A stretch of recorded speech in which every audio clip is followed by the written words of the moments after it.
Assalamualaikum Ibu. Waalaikumsalam. Selamat pagi Bu. Sebelumnya perkenalkan saya Najwa. Saya mahasiswa keperawatan yang sedang bertugas di ruangan ini. Kalau boleh tahu nama Ibu siapa ya Bu? Dan Ibu lebih senang dipanggil dengan sebutan apa? Nama saya Arianti, panggil aja Ibu Arianti. Baik Ibu, sebelumnya Ibu Arianti, tujuan saya berbincang-bincang dengan Ibu adalah untuk mengetahui kondisi kesehatan Ibu saat ini, khususnya terkait dengan keluhan Ibu yang Ibu alami. Hari ini saya bertugas dari jam 7 sampai jam 2 siang. Apakah Ibu ingin berbincang dengan saya, bersedia berbincang dengan saya sekitar 15 sampai 20 menit? Ya, saya bersedia. Baik Ibu. Kalau Ibu bersedia, saya akan mulai ya Bu ya. Bagaimana perasaan Ibu pagi ini Bu? Apakah batuknya masih terasa Bu? Iya, batuknya sudah beberapa hari, terutama malam hari. Iya. Apakah batuknya berdahak Bu? Batuk berdahak, tapi sulit keluar. Apakah saat batuk Ibu terasa sesak atau terasa nyeri pada dada? Kadang terasa sesak sedikit. Biasanya apa yang Ibu lakukan saat batuknya muncul Bu?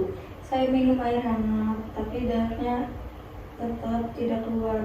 Oh gitu ya Bu ya. Baik Bu, batuk berdahak yang tidak efektif itu Bu dapat menyebabkan sesak, kemudian nyeri dada karena adanya penumpukan dahak yang ada di saluran pernafasan. Bagaimana kalau nanti kita belajar untuk melakukan fisioterapi dada atau cara batuk efektif Bu agar bisa mengeluarkan dahak Ibu?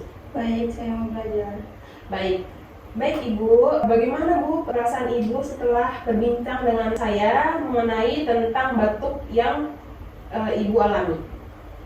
Saya jadi lebih paham, ternyata batuk juga ada caranya. Baik, tadi kan kita sudah berbincang ya Bu tentang keluhan batuk berdahak yang Ibu alami dan rencana tadi untuk latihan batuk efektif ya Bu. Kira-kira Ibu bersedianya kita melakukan pembelajaran cara batuk efektifnya di jam berapa ya Bu? Sekitar jam 1 siang bisa. Baik Ibu, kita kita akan berlatih di kamar Ibu nanti jam 1 siang ya Bu ya. Apakah ada yang ingin ditanyakan Bu? Tidak ada. Baik, jika tidak ada saya izin keluar. Jika ada yang ingin ditanyakan atau ada keperluan, Ibu bisa pencet bel yang ada di atas kasur Ibu ya Bu ya. Baik Ibu.